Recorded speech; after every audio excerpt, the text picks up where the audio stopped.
Hey everyone, Andrew here, and I'm going to be doing something I haven't done in a very long time. I am going to be doing a book review. When I started this channel, this is how I started. I did a lot of these book reviews and did my thoughts and feelings on them because at the time I was running a book club. We were reading at least a book a month. I was reading two or three because I would read the book for the book club and I read my own books at the same time. I was very more much of a reader back then, but as the years have gone on and work has changed and time has changed, I just don't have the energy and the desire and the time to really do that, and they just don't hook me as hard as they used to, and it's just harder to make the time and find the time to do it, which is a shame. I also went from a job where I would have like 2 to 3 breaks a day and I would have like time to, sit and read, to going to a position where I have maybe a break a day, if that. So it made reading a lot more hard. But I did manage to finish a book. It took me over a year. And it's not a long book. It's just a bit tricky and it just didn't quite grip me super hard. But we'll get into that when we get a little bit more over it. But today I'll be talking about this book. It's called Moon Called by Patricia Briggs. It is the first of the Mercy Thompson series. It is a supernatural romance series, but this is not a book I would describe as a supernatural romance. It's more of a supernatural thriller. The romance is pretty much non-existent. There is a love triangle, but it's not really treated as such. But it's still an interesting little story that I liked a lot of.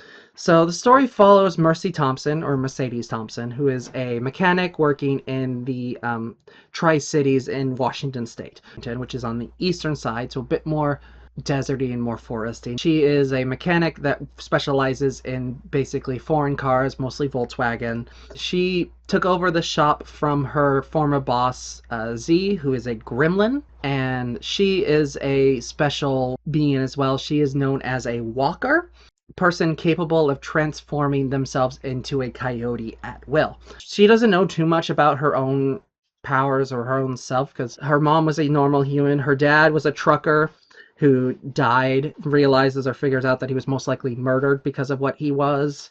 She has abilities that make her a little bit more skilled. She has an enhanced, smell and hearing and can sense things that other people can't.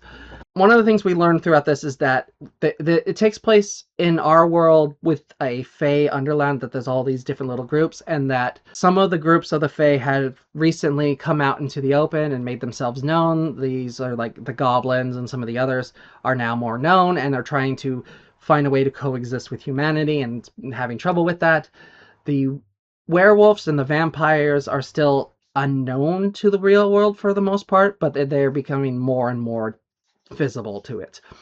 That's part of why she ended up taking over the business from her boss, because his species and his people became known to the world and it started affecting his life and stuff, so he wanted to go and be a little bit more simpler life around that.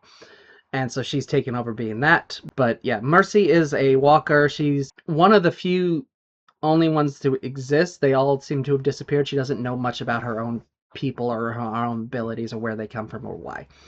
So she just basically gets through her life just trying to be a simple everyday mechanic. A starving teenage runaway named Mac arrives at her garage and basically begs her for work and willing to do whatever it takes to, help her out. And she ends up agreeing to do it and willing to pay him under the table, but she knows that he is a werewolf and that he is a newly made werewolf and that he is very new because he doesn't also sense anything about her. He thinks she's just a normal person, but she knows that things are going on with him. She agrees to have him help, and they end up working together throughout the night.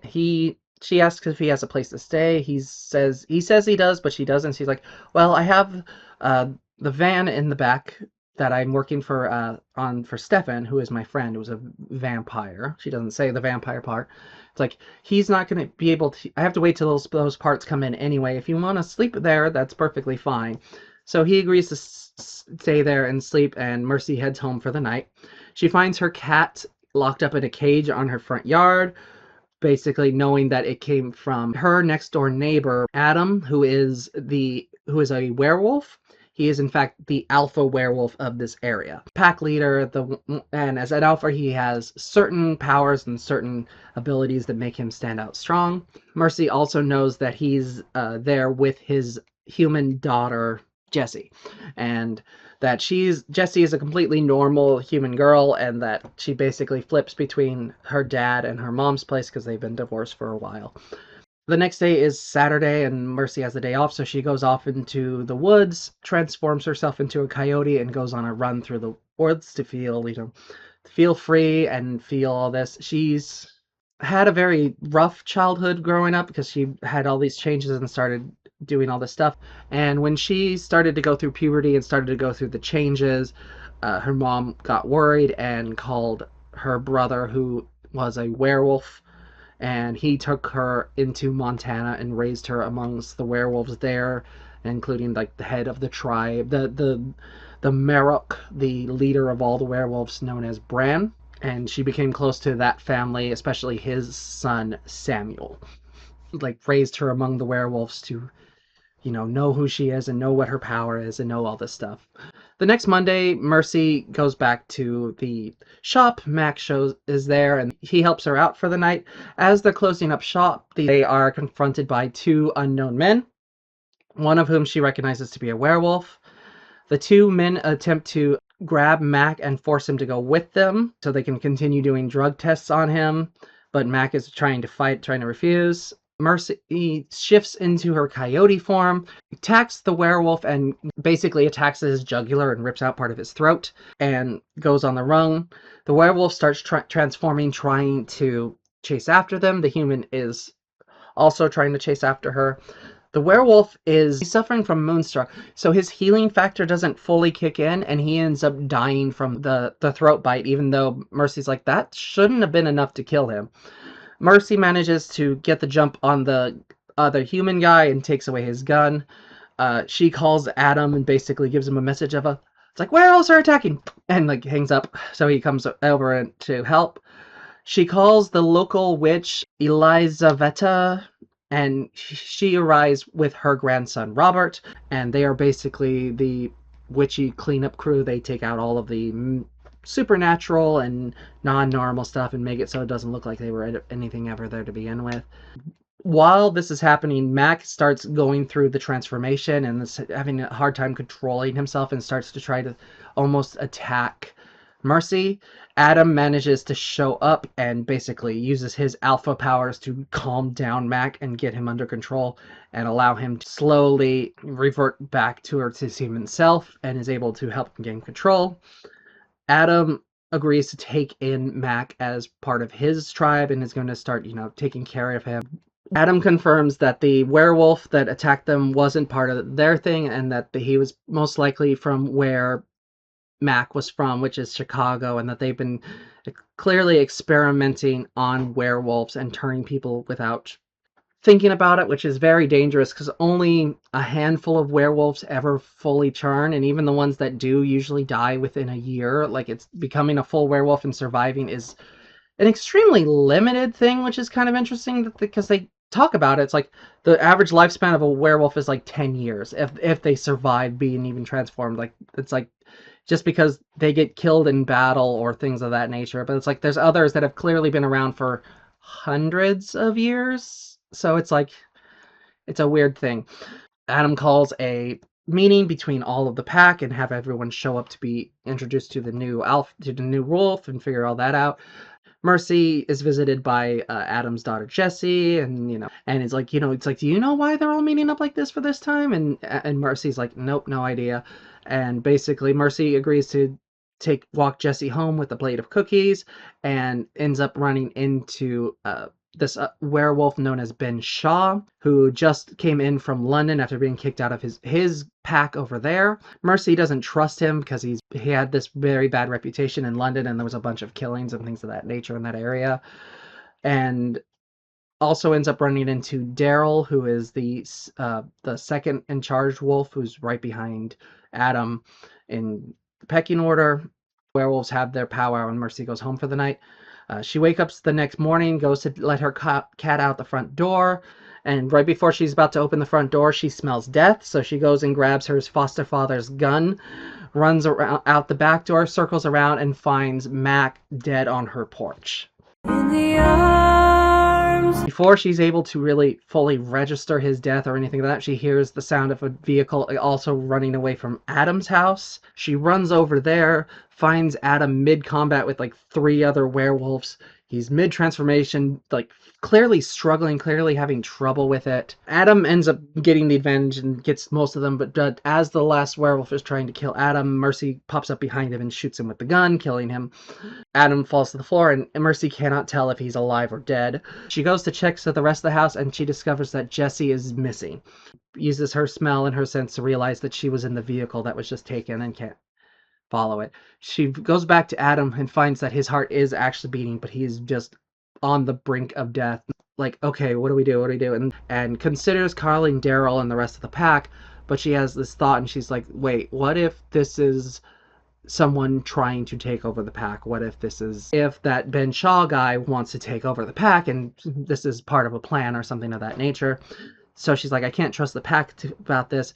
So she decides not to tell them, and decides that she's going to take him to see the Merrick, to see Bran. So she loads up Adam into a van, and she has to drive all the way over to Aspen Creek, Montana, calls the witch to go clean up Adam and her house of the corpses, and to not tell any of the pack about what happened. Calls her boss Z and tells him to close the shop and keep it closed for a few days. And he's like, no, I'm just gonna open it and run it myself. It's like, okay. And drives all the way to Aspen Creek, but all the werewolves are out in the middle of a hunt with the new young werewolves. She was going to call Bran's son Samuel, but chooses not to instead. Basically, she puts Adam in a room to be prepared. She shapeshifts into a coyote, goes out after the tribe, tries to follow and find Samuel, but ends up getting stalked by some of the werewolves who had a thing against her. But Samuel ends up running in and protects her and saves her. She turns back into her human form, explains to them why she's here and what happened, and they go back and start taking care of Adam and trying to treat him. We find out that Samuel and Mercy have a romantic history together, that they were almost mated. She ended up choosing to run away and go start her life somewhere else and not do that because a couple different things, but mostly it was like she was 16 and he's like 100 and something, and she didn't believe that he cared about her the way she cared about him. That wasn't ready for it, didn't want to do it, so she's been avoiding it. So that Bran and Samuel end up working on Adam, managing to get him to a point that he is actually starting to heal and starting to get better, but he's already like, once he starts getting conscious, he's like, I gotta go back. They have my daughter. I gotta go back. So they start planning to make a trip to head back. Before they're about to leave, Mercy runs into a man named Carter Willis, who is a doctor, who was one of the people that helped raise her. He was a human that helped the werewolves out and helped take care of them and healed them and this and the other. Because he was getting older, he decided to become a werewolf with the others. Becoming a werewolf is an incredibly dangerous, incredibly difficult thing in this universe. His body is not taking well to the werewolf. It's going against his natural instincts and his natural feelings about things, because he is a doctor, but he was also like a vegetarian, so hunting something and trying to kill something as a wolf does not appeal to him in any way, shape, or form. But the werewolf with him is not doing very good, and he's not able to control it, and there's a good chance that the werewolf is going to kill him and take over and cause trouble. So he's like already has plans that they're going to take him out if that happens. It's decided that Adam, Samuel, and Mercy are going to drive back to the tri-state area. On the way back, Adam reveals that he recognized one of the werewolves that was part of the attack, that it was his old army buddy named David Christensen, who is also a werewolf that they returned at the same time, and they were the only ones that survived. But it was very odd because David is not a pack wolf. He is a lone wolf. He doesn't have a pack. He's on his own in groups. So the fact that he was fighting with this group of people was very odd. And packs tend to seem to keep werewolves sane, and if you're a lone wolf, you tend to go crazy after a while. Out of context, just being a werewolf in this universe, it sounds awful. Like, your life expectancy is 10 years. There's a good chance you're not going to survive the transformation. Even if you do, there's a good chance your body might reject the transformation and just kill you out that way. And if you don't become part of a pack, you go crazy. So it doesn't sound fun to be a werewolf in this universe, but you do get some added powers in that you're relatively strong, I guess. Like, if you're an alpha, you were very powerful and you're very special, and I guess you tend to survive longer unless you fight other alphas. So they make their way back to the tri-state area. But Adam is still in a weakened condition, so they decide that they're going to go to Mercy's best friend, who is Warren Smith. He is also a werewolf. He is actually Adam's third in command. He is a gay werewolf that was a lone wolf for a very, very long time, because a lot of werewolves are very old stickler people that don't accept homosexuality as a thing, type of thing. So he was, unable to find a pack for a very long time, and then Adam showed up and became pack leader, and he's like, I don't care that you're, like, I just want you to be part of the pack. So while Warren is taking care of Adam and trying to keep him safe, Mercy and Samuel get a message from the Z, her former boss, who's like, oh, hey, I have this other Fae who has information about the werewolves that have shown up. And they go and talk to this other Fae, and they're like, oh, yeah, we've seen them around. There's something that we know they made a deal with the vampires for something, that they bought some kind of land or something there. So you're probably going to need to talk to the vampires to figure out what they got. And Mercy decides that she's going to call Stefan, her vampire friend, and he's like, okay, yeah, you give me permission to do this on your behalf? And she's like, yes. He's like, okay. And then a couple moments later, he calls me like, my mistress woke up after 200 years, and she wants to see you now. So, yeah, come over, and we will discuss that. Mercy and Samuel head over to the vampire house, and Samuel's like, okay, so I haven't had too many interactions with them, but every interaction I've had with them has been very dangerous and very rough. You do have a cross on you or something, right? And she's like, no, but I have this, and pulls out a chain with a little lamb on it. This is like, it's the Lamb of God. And he's like, okay, that should work. Like, the Star of David apparently works, so that should work as long as you believe in it. They go to the vampire house, and Stefan leads them into this waiting room where they are visited by a vampire named Lily, who is very touched in the head. She's like, basically was already kind of mentally unstable, and sees Samuel and is like, ooh, he looks delicious. And they're like, no, you don't want to kill Samuel. He is a werewolf. He is a alpha werewolf whose father is the Merrock, literally the most powerful werewolf. Do not hurt him. She's like, but he looks so good. Okay, fine. And so she sits down and starts playing on the piano, and she's just like this virtuoso pianist that is just like amazing. And Samuel just sits down and is just staring at it and is enthralled by her playing and the music. Eventually they come and take Lily away, and they get led down into the sub-basement where the vampire queen, Mistress Maricela, is located. And she is awoken after like a near 200 years sleep or something like that. She's been like very indifferent to them at first, but then she sees Samuel and she's like, oh, you got a little cut here. And he's been pricked in his blood is leaking. She's like, yeah, it just looks so good. And she basically runs over and bites into Samuel. And Samuel is in a trance, like, enthralled. He's been enthralled and can't really do anything. So she's being attacked. Mercy runs up, grabs her little sheep on the chain, and presses it against the vampire's forehead, causing her forehead to start burning and screaming. She backs away.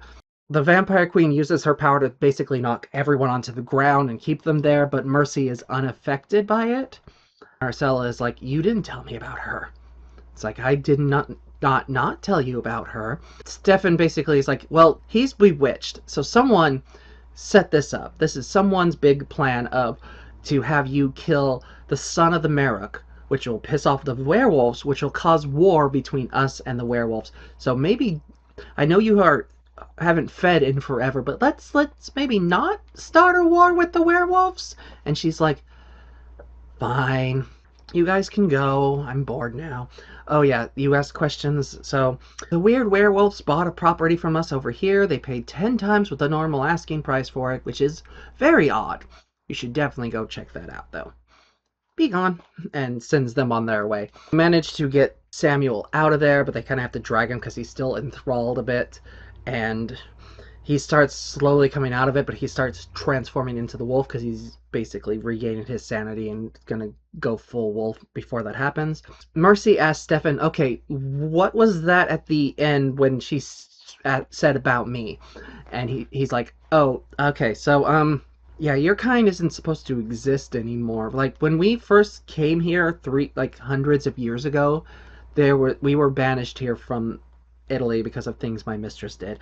There was no one here except for us and the natives and these hunters that were these beings that were immune to most magic, and they went to war with the vampires, and the vampires have spent the last hundreds of years trying to wipe them completely out of existence.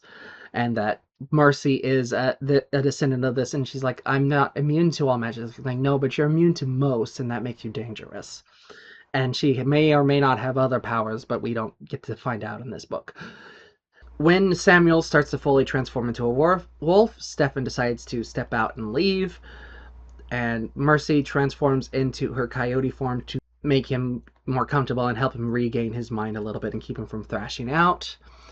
They get a call from Warren telling her that the pack knows that Adam is in his house, and Mercy and Samuel head over to try and keep Adam safe.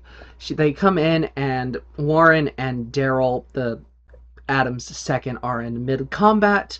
Warren would not let him go up to see Adam because they don't know if he is trustworthy or not, and they didn't want, someone to kill Adam while he's in this weakened state. And Samuel uses his strength as an alpha to get them both stop fighting and step down. Adam has regained consciousness and comes down the stairs and reveals to them what's going on and what's this and that. Basically, he sends out all the werewolves to go and find and figure out what is going on with his daughter. Found out that these group of humans are mixed with werewolves, and they are using these specialized tranquilizers that normal tranks wouldn't work on a werewolf person, but these ones are mixed with a bunch of stuff that is like wolf's bane and things that'll keep a werewolf in check. And Mercy suspects that this is related to her friend Dr. Willis, the guy that just got turned into a werewolf and his body was rejecting it, because he doesn't want to hurt anyone, because he doesn't want his werewolf to kill people. He could have made this to stop that from happening. How these bad people have it, she has no idea, but Adam and the pack decide that they're going to go out and start hunting for Jesse and find these werewolves and figure out what's going on. Adam sends Mercy home, that she's not involved with this anymore and doesn't need to be involved. And Mercy is against that entirely, but ends up doing so and goes home and ends up confronted and ambushed by David and his grandsons. He basically is like, hey, I'm here as a friend. I'm not here to harm you in any way, shape, or form. Things got very out of hand. This is not what things were supposed to be when I was informed. So he tells us, like, I was hired by Dr. Willis's son, Gary. Gary has been building this force of humans and werewolves for some reason, and he wants Adam to join him.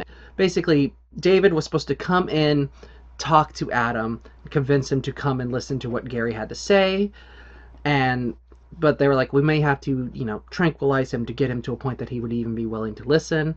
The humans, the people that they were with, were not prepared for there being other people in the house. So when Mac opened the door, they opened fire immediately, and everything went to pot from there. But like he's also like, Gary has these bigger plans of some kind. We don't know exactly what. And Mercy's like, oh, he must plan to use Adam to challenge the Murrock, because Bran the Merrick must be planning to oust the werewolves, and there's going to be people that are against that, so that must be what this whole plan is about. Okay, I'll let Adam know what's going on, and we can, figure out a way to do this together.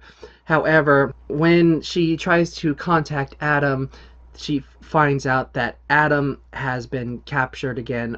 That basically Adam gave himself up because they threatened to hurt Jesse, so he's been captured as well.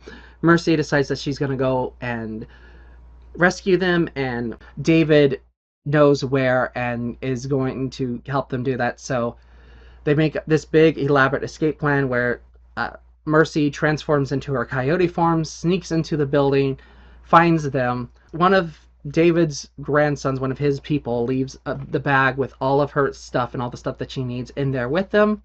And when the guards switch out, she goes in and rescues Adam and Jesse, cuts them out, and we find out that Adam has been injected with so much silver into his system that he is basically comatose and having a hard time even standing, let alone doing anything else. They start to try to break out, but all hell breaks loose and they have to basically fight their way out to a certain extent. Samuel arrives, and Adam slowly starts to basically spew out the silver that's inside of him, and he and Samuel manage to call all of the werewolves in the area, and they come into a big attack on them.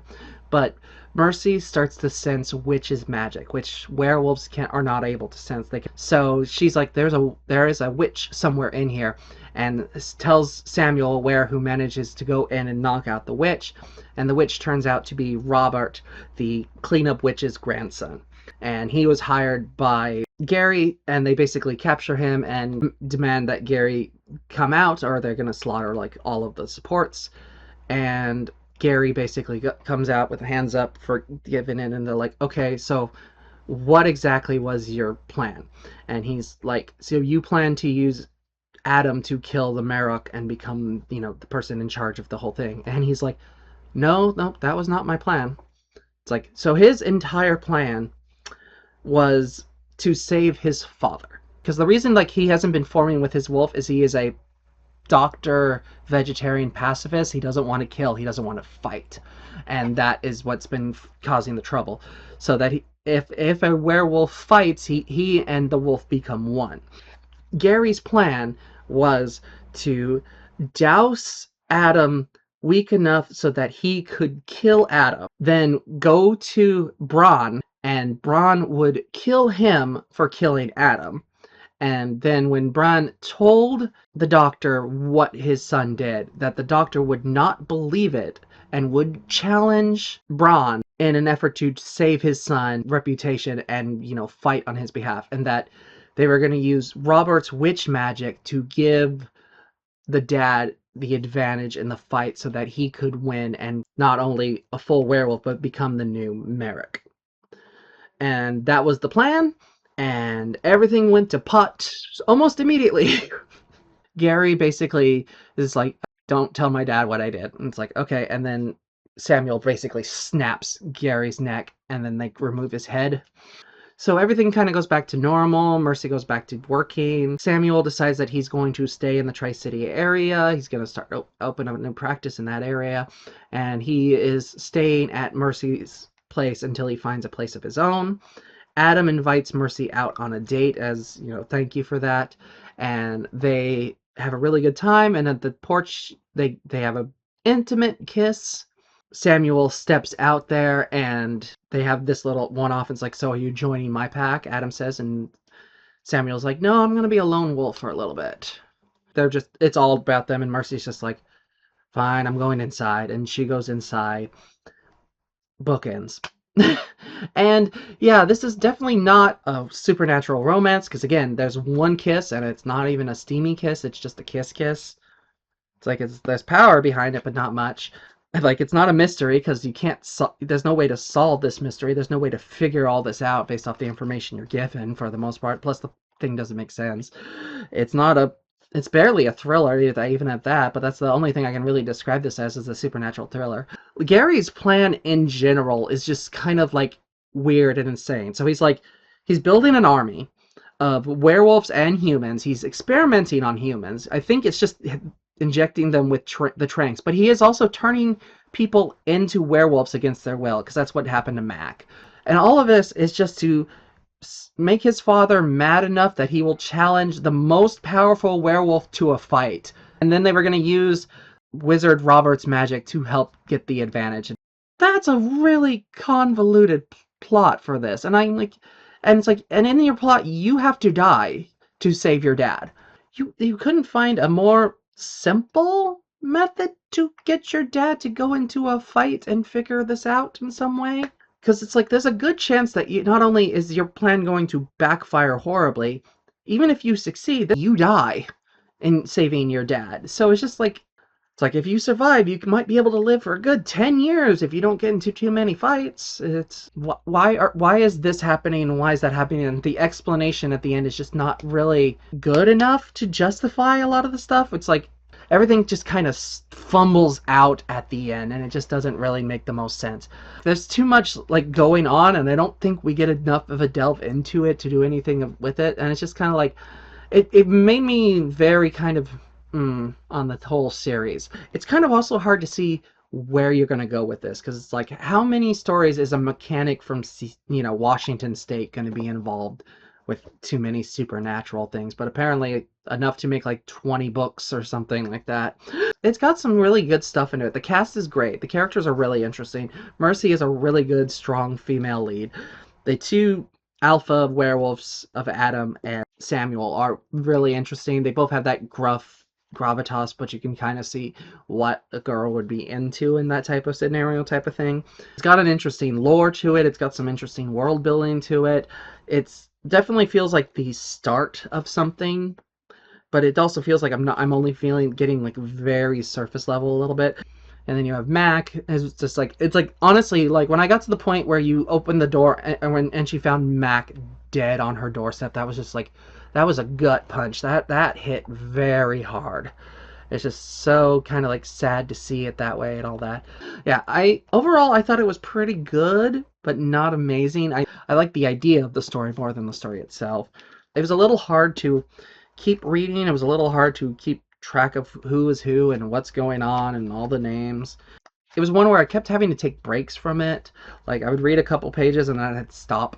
I was just like, I need a break. And yeah, it wasn't super compelling read. It's also one where it's like one of the reasons why this took so long to read is I put it down one day on my desk and it fell off my desk onto the floor and it just sat on that spot on my floor for like 6 months.